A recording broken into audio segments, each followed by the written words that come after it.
Okay, we're on Sukkah, Perek Gimel Mishnah Vav, 6th Mishnah in the 3rd chapter of Sukkah. We're continuing to discuss what makes an etrog kasher, or lack of it, or what makes an etrog pasul.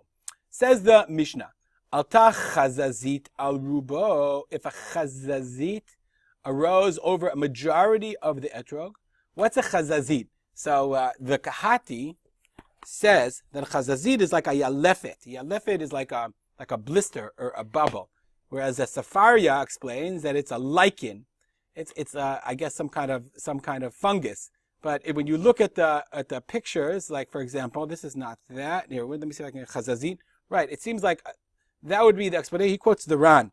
Okay, the Ran, the Targum says yalefet, chazazit is yalefet in the Targum, which seem to be a kind of like a blister of some kind. So if you have a blister over it, but it's either a blister or fungus al rubo on the majority of the etrog, or nitla pitmato. If the pitum was taken off, let's go back to the picture. This is the pitum. So nowadays, many people, myself included, I like buying without a pitum, so I don't have that problem. But some people say the pitum is a hiddur.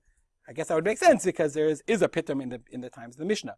Niklaf, if it was peeled, and we're going to see what kind of peel it's talking about. Nisdak. Nisdak means it's cracked. Okay, what's a crack? Let's go back to the pictures that we saw. Okay, the picture that I showed you before. This is not a peel. This is not an unnatural peeling because that would be peeled.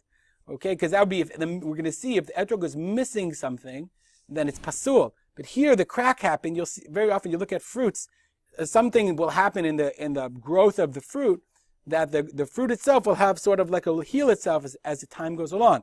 So this is a natural development of the fruit. So if it's nisdak, it's cracked in the fruit itself, not externally, but in the way the fruit grew.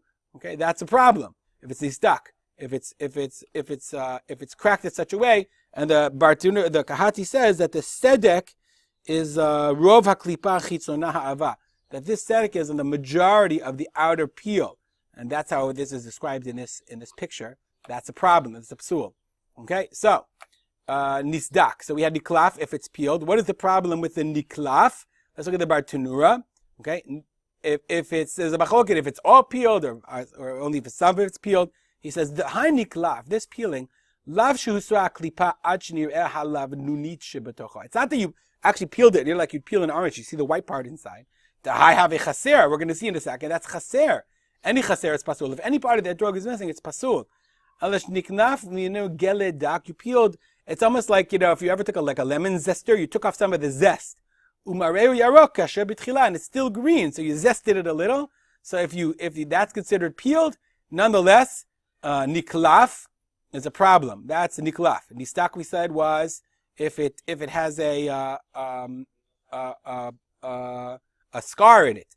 Nikav v'chaser koshu, if you have put in a hole and it's missing anything, or it's nikav or chaser koshu pasul. And the Gemara says that if nikav, if you put a pin all the way through it, even if nothing was missing, that's also a psul. Okay, but alta chazazit al miuto. If you had that chazazit, that blister on the miut, that's what we saw here before, the chazazit al miuto. You had a small blister, okay? You have one small blister. Or nital uktso, if the stem was taken off. Or nikav v'lo chaser koshu, if there was a hole in it, it was punctured, but nothing was missing.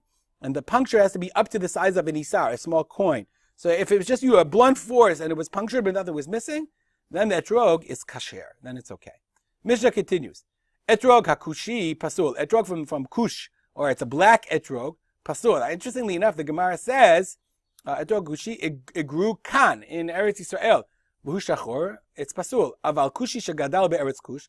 But a kushite etrog that grew in kush, or chehu v'kasher. If that's the way etrogim grow in their country, then that's okay. Then it's considered kasher. Hayarok yekarti, if it's green like a leek, right? Meaning totally green, no yellow at all, and it's very green. Rabbi Meir machshir, Rabbi Yehuda posel. Rabbi Meir says it's machshir. Rabbi Yehuda says it's pasul. We paskin like Rabbi Yehuda because it's not a hadar and it's not considered a complete. As always, we'll dedicate our learning to the memory of my father, Rav Simcha Yitzchak Kalman. If you have any comments or questions, email me at rspalter@gmail.com. Have a great day.